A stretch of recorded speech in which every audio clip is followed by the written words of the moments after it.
Hello everyone. So here I am back with another video. In today's video we'll discuss about the retributive theory of punishment. And in our previous video we have discussed about the preventive theory of punishment.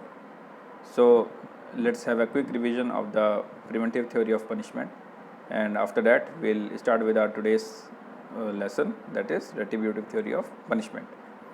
Okay, so preventive theory जैसे हम लोगों ने पढ़ा था कि अगर कोई भी सोसाइटी है उसमें अगर क्राइम ख़त्म करना है तो क्रिमिनल को कैसे पनिश करें कि सोसाइटी से क्राइम भी ख़त्म हो जाए और आगे चल के क्रिमिनल को भी एक मौका मिल पाए कि वो अपने आप को रिफॉर्म कर पाए।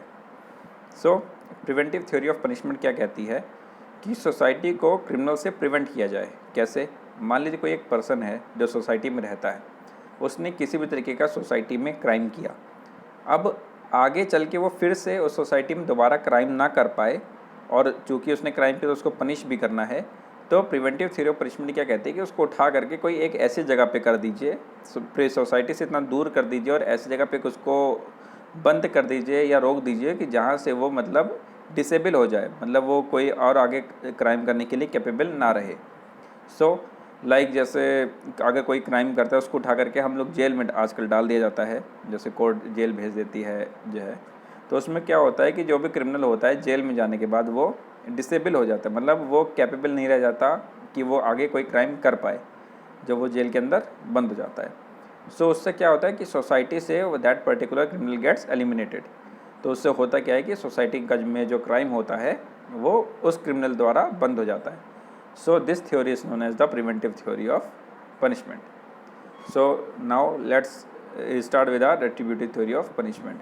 और अगर किसी को भी प्रिवेंटिव थ्योरी ऑफ पनिशमेंट अगर कुछ ना समझ में आया हो या डिटरेंस थ्योरी ऑफ पनिशमेंट में ना समझ में आया हो, तो वो वीडियो के कमेंट में अपना क्वेश्चन लिख सकता है और उसका मैं जल्द से जल्द रिप्लाई कर दूंगा।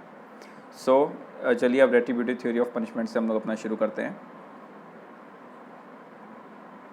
Okay, retributive theory of punishment. The retributive theory of punishment or the theory of vengeance.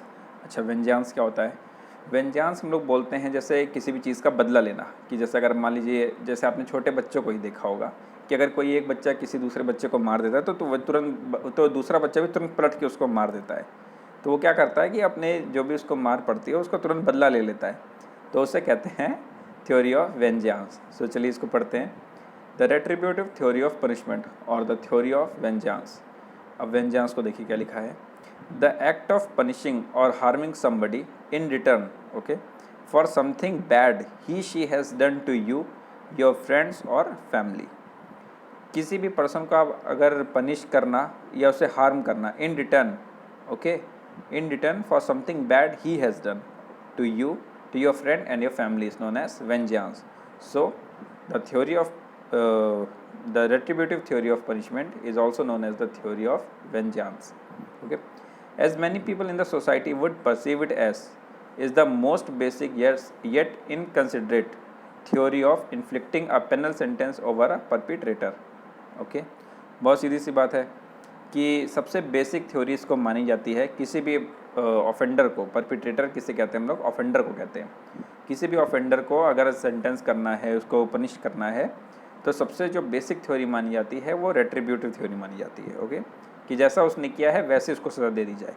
ठीक, now it is based on a very small doctrine, namely the doctrine of lex talionis. देखिए जो हम लोग की introduction video थी उसमें जो हम लोग सारी थ्योरीज़ को एक बार सबका इंट्रोडक्शन ले रहे थे, शॉर्ट में पढ़ रहे थे, उसमें मैंने आपको डॉक्ट्रिन ऑफ लेक्स टेलियोनिस के बारे में बताया था, जिसको अगर हम लोग जो है ट्रांसलेट करके जो इसका मतलब निकलता है वो ये होता है an eye for an eye and a tooth for a tooth. मतलब क्या हुआ कि अगर किसी ने आपका दांत तोड़ा तो रिप्लाई में पलट करके उसका दांत तोड़ देना चाहिए, या अगर किसी ने आँख फोड़ दी तो उसकी आँख फोड़ दी जाए, किसी ने हाथ तोड़ा तो उसका हाथ तोड़ दिया जाए। So this type of theory is known as the retributive theory of punishment. Okay, now if we look at from the perspective of very serious and heinous offense like the Delhi gang rape case, देखिए जो Delhi gang rape case है वो मैं अपने हर theories में एक बार discuss ज़रूर करता हूँ। ऊपर जो हम लोगों ने पहले की 2 थ्योरीज पढ़ी हैं उसमें भी जो है इसको हम लोगों ने जो है डिस्कस ज़रूर किया है कि उनका क्या रेलेवेंस होता है, क्योंकि Delhi gang rape केस ऐसा है जो कि बहुत ज़्यादा पॉपुलर हुआ और कई सबको पता है, पूरे भारत में सबको पता है उस हीनियस क्राइम के बारे में। तो एक बार उसके पर्सपेक्टिव से हम लोग इसको समझने का जो है कोशिश करते हैं। सो like the Delhi gang rape case, people may feel that it is better to inflict such retributive punishment so as to ensure that a deterrence is set across the society in order to prevent such crime in the near future. So इसका क्या मतलब हुआ कि जब Delhi gang rape case हुआ, okay, so people जो और आम जनता थी, जो लोगों को क्या लगा कि एक मतलब जो उन लोगों ने किया, जो 6 लोग थे, जो 6 एक्यूज्ड थे, उन्होंने जो क्राइम किया उस लड़की निर्भया के साथ, लड़की के साथ, कि उसका गैंग रेप किया, फिर उसका मर्डर कर दिया बहुत दर्दनाक तरीके से। सो लोगों की एक क्या फीलिंग थी कि जैसा उन लड़कों ने उस लड़की के साथ किया, सेम वैसे उनके साथ होना चाहिए, और इस तरीके से होना चाहिए कि वो भी एक तरीके का लेसन बन जाए सोसाइटी के लिए, कि सबके सामने एक एग्जाम्पल सेट हो जाए कि अगर कोई भी ऐसा काम करेगा तो उसके साथ ऐसा होगा, है ना। और ये जो लास्ट लाइन मैंने जो बोली कि एग्जाम्पल सेट होने का, देखिए यही जो मेन कैरेक्टरिस्टिक किसकी थी, डेटरेंस थ्योरी ऑफ पनिशमेंट की। सो इसलिए देखिए इसमें ऐसे दिया हुआ है, like the Delhi gang rape case, people may feel that it is better to inflict such retributive punishment, retributive punishment ध्यान रखिएगा, बदला लेने वाला, an eye for an eye, so as to ensure that a deterrent is set across the society in order to prevent such crime in the near future. So आपको समझ में आ ही रहा होगा। फिर भी अगर आपको कोई भी तरीके का डाउट होता है तो आप मेरे से कमेंट बॉक्स में पूछ सकते हैं। ओके, सो अब देखिए क्या है, doctrine of societal personification and the doctrine of correctional vengeance. ये दो डॉक्ट्रिन है, जब आप इसके बारे में थोड़ा पढ़ेंगे तो आपको ये थ्योरी ऑफ रेट्रीब्यूटिव पनिशमेंट जो है आपको बहुत डिटेल में थोड़ा समझ में आएगा। सो चलिए पढ़ते हैं हम लोग। डॉक्ट्रिन ऑफ सोसाइटल पर्सनिफिकेशन क्या कहता है कि doctrine of societal personification can be stated as when a member of a society is subjected to a very heinous crime, okay, as a result of which the whole society, as if it were a natural person, considers the offense to be inflicted upon itself, comes to the defense of that person either by way of demanding justice or by conducting the same on its own, the society is said to be personified. Okay, क्या मतलब हुआ इसका? मतलब भी देखिए next paragraph में दिया है, अ very self explanatory doctrine. Okay, it's a very self explanatory doctrine, क्योंकि इसमें ऐसा कुछ भी नहीं लिखा है जो आपको एक बार में पढ़ने में ना समझ में आए। फिर भी जिनको थोड़ा अगर इंग्लिश में प्रॉब्लम है या कुछ भी है, उनके लिए भी एक बहुत सिंपल सी भाषा में इसको समझाया गया, इसको मैं आपको एक्सप्लेन कर देता हूँ कि a very self explanatory doctrine, to be put simply, it means that the society whenever a heinous crime of an extreme form is committed. Okay, आपको समझ में आ रहा है कि सोसाइटी में कभी भी अगर कोई एक हीनियस क्राइम होता है जो बहुत ही एक्सट्रीम फॉर्म में होता है, लाइक जैसे निर्भया केस में हुआ था, दिल्ली गैंग रेप केस में, assumes the form of a natural person, behaves in a collective manner so as to get justice. होता क्या है कि फिर जो भी पर्सन होता है जिसके साथ ये क्राइम हुआ, तो पूरी सोसाइटी क्या होती है उसके साथ मिल करके, मतलब जैसे एक पर्सन बन जाते हैं वो लोग, सबके सब मिल करके, और वो सबकी एक ही धारणा, एक ही सबकी थिंकिंग होती है, एक ही सबकी चाहत होती है कि जैसे वो सबके सब फिर अपने आप को उसमें सोचने लग जाते हैं कि जैसे अगर, जैसा आपने दिल्ली गैंग रेप केस में भी सुना था कि पूरा भारत देखिए एक तरह से उस लड़की के मतलब पक्ष में था, और इतना ज़्यादा पक्ष में था, इतना ज़्यादा लोग उसके लिए फील करते थे कि वो जैसे इस तरीके से उस केस को लेते थे कि जैसे वो उन्हीं के साथ घटा हुआ है। तो हर इंसान यही चाहता था कि जैसा उन लड़कों ने किया है सेम उनके साथ वैसा ही हो, और पूरा एक एग्जाम्पल सेट हो जाए पब्लिक के सामने। सो इसे कहते हैं, मतलब कि क्या है रेट्रीब्यूटिव थ्योरी का, जो कहते हैं कि क्या मतलब वो समझाना चाहती है थ्योरी, तो आप उसकी मतलब भावनाओं को जिसे कहते हैं कि आप ऐसे समझ पाएंगे। एग्जाम्पल देखिए, the country wide protest for the Delhi gang rape case, the current Hathras rape case etcetera. आपको समझ में आ रहा होगा, जैसे दिल्ली गैंग रेप केस में हुआ, हाथरस रेप केस में हुआ, आपको सबको पता चला होगा। तो सबको बहुत ज़्यादा ही सहानुभूति थी, बहुत ज़्यादा मतलब लोग जो है हो रहे थे, मतलब उसके लिए सोच रहे थे, मतलब इतना ज़्यादा फील करता है आदमी कि वो सोचता है कि नहीं जैसा इसके साथ हुआ वैसा ही उनके साथ भी होना चाहिए। सो ये डॉक्ट्रिन समझाती कि रेट्रीब्यूटिव कैसे लोगों के दिमाग में आता है, कैसे वो चाहते हैं कि ये पनिशमेंट लोगों को मिलनी चाहिए। सो अब रेट्रीब्यूटिव पनिशमेंट कैसे लोगों को मिलती है वो भी अभी हम लोग आगे की और चीज़ों में पढ़ेंगे। हम लोग अपनी अलग डॉक्ट्रिन दूसरी डॉक्ट्रिन पढ़ते हैं, doctrine of correctional vengeance may be stated as, okay, the doctrine of correctional vengeance. Vengeance माने क्या होता है? बदला लेना, ओके। अब देखिए, when the society in a fit to get justice demand the concerned authorities to inflict vengeful, okay, as painful as the original act or even more punishments upon the victim for creating a deterrent, it is said to exhibit correctional vengeance, okay। अब इसका मतलब हम लोग समझते हैं। The above definition too is quite self-explanatory in its nature.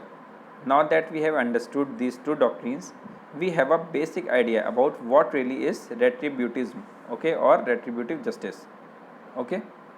नहीं समझे तो रुकिए मैं आपको फिर से बताता हूँ। मान लीजिए कोई भी सोसाइटी है, ओके, जो एक जस्टिस अपना लेने के लिए तैयार है, in a fit to get justice demand the concern authorities, जो कंसर्न अथॉरिटीज़ होती हैं, टू इन्फ्लिक्ट वेंजफुल। वेंजफुल मैंने वेंजियांस का देखा आपको मतलब बताया था कि उसको कहते हैं बदला लेना, ओके। तो ऐसा बदला लेना जो हम लोगों ने उसमें पढ़ा था कि किसी को हार्म करना या पनिश करना उसी वे में जैसे उसने हार्म किया था आपको या आपके फ्रेंड को या आपके फैमिली मेम्बर को, याद है ना। तो क्या कहता है कि when the society in a fit to get justice demands the concerned authorities to inflict vengeful, as painful as the original act or even more punishment upon the victim for creating a deterrent, okay, it is said to exhibit correctional vengeance। जब पूरी society जो justice के लिए लड़ रही हो, okay, वो demand करती है कंसर्न अथॉरिटीज़ से जो उसको पनिश करती हैं कि उसको वेंजफुल मतलब ऐसी पनिशमेंट जैसे उसने किसी और को दी थी, जैसे किसी को इंजर्ड किया या उस किसी के साथ भी ऐसा कोई क्राइम किया, जैसा उसने किसी दूसरे को झिलाया है सेम वैसे ही उसके साथ होना चाहिए, उससे ज़्यादा उसके साथ होना चाहिए, ओके। जिससे क्या होगा कि वो एक डेटरेंट क्रिएट होगा लोगों के माइंड में, तो उसी को ही हम लोग कहते हैं करेक्शनल वेंजांस, ओके। तो इन दोनों देखिए जो थ्योरीज हैं इससे आपको बेसिक आइडियाज़ बिल्कुल समझ में आ जाएगा कि रेट्रीब्यूटिज्म किसे कहते हैं, ओके। रेट्रीब्यूटिज्म और रेट्रीब्यूटिव जस्टिस किसको कहा जाता है? रेट्रीब्यूटिव जस्टिस वही हुआ कि जिसने अगर किसी का हाथ काट दिया तो उसका बदले में उसका हाथ ही काटना चाहिए, ओके, या और उससे ज़्यादा कुछ सिवियर उसको पनिशमेंट देनी चाहिए जिससे लोगों के बीच में एक एग्जाम्पल सेट हो जाए, उसको बोलते हैं हम लोग retributive justice, okay. Okay, now understanding retributive theory of punishment.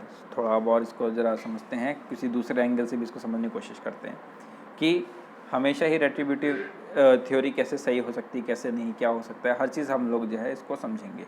जैसे डेटरेंट थ्योरी के बारे में मैंने आपको बताया था कि डेटरेंट थ्योरी कब सही है या आज के मॉडर्न टाइम्स के हिसाब से वो क्यों नहीं सही है, वो मैंने आपको बताया था।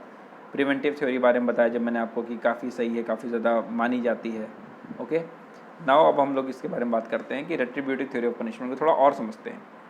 The concept of retributive justice has been used in a variety of ways, but it is best understood as that form of justice committed to the following 3 principles, okay. जो रेट्रीब्यूटिव होती है, ओके, कई सारे तरीक़ों में उसको use किया जाता है, ओके, बट अगर आपको इसको as a form of justice समझना है तो इसके 3 सिद्धांत हैं, 3 प्रिंसिपल्स हैं जिस पे ये रेट्रीब्यूटिव थ्योरी जो है आपकी है वो काम करती है। क्या है? फर्स्ट है that those who commit certain kinds of wrongful acts paradigmatically serious crime morally deserve to suffer a proportionate punishment, okay. क्या है कि वो लोग जो कोई भी certain kind of wrongful act करते हैं, ओके, जो कि सीरियस क्राइम होते हैं, तो उनको मॉरली उनको क्या कहा जाता है कि मॉरली मतलब उनको ये बोलना चाहिए कि जो जिसने भी अगर किसी भी ऐसे तरीके क्राइम किया है जो बहुत ही ज़्यादा सीरियस क्राइम है तो उसको भी वैसा ही पनिशमेंट मिलनी चाहिए जो एकदम उसी की प्रोपोर्शनेट हो। प्रोपोर्शनेट होना मतलब एकदम उसके बराबर होना, एक ही प्रोपोर्शन में होना, समझ रहे हैं आप? उसी को जो है कहेंगे कि ये एक इस प्रिंसिपल पे भी जो आपका रेट्रीब्यूटिव थ्योरी ऑफ पनिशमेंट है वो काम करता है। सेकंड पे बात करते हैं।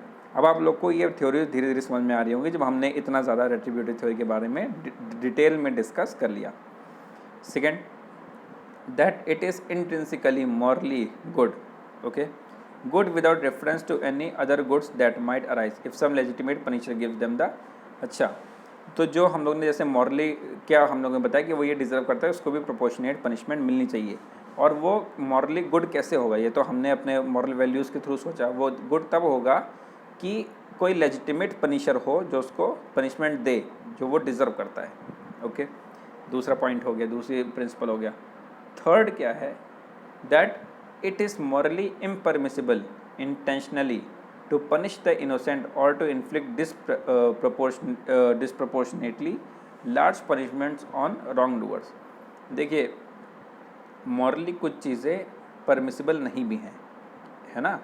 क्या है जो है परमिसिबल नहीं है कि अगर आप किसी इनोसेंट को पनिश करो, ओके, रेट्रीब्यूटिव थ्योरी जो है जो आपकी है, आप किसी इनोसेंट पर्सन पे लगाओ, ओके, ये अगर आप चलिए किसी रॉन्ग डूअर पे लगा भी रहे हो तो वो प्रपोर्शन में ना हो, जो हमने फर्स्ट थ्योरी में, जो इसके फर्स्ट प्रिंसिपल में हम लोगों ने पढ़ा कि प्रपोर्शनेट पनिशमेंट देनी चाहिए।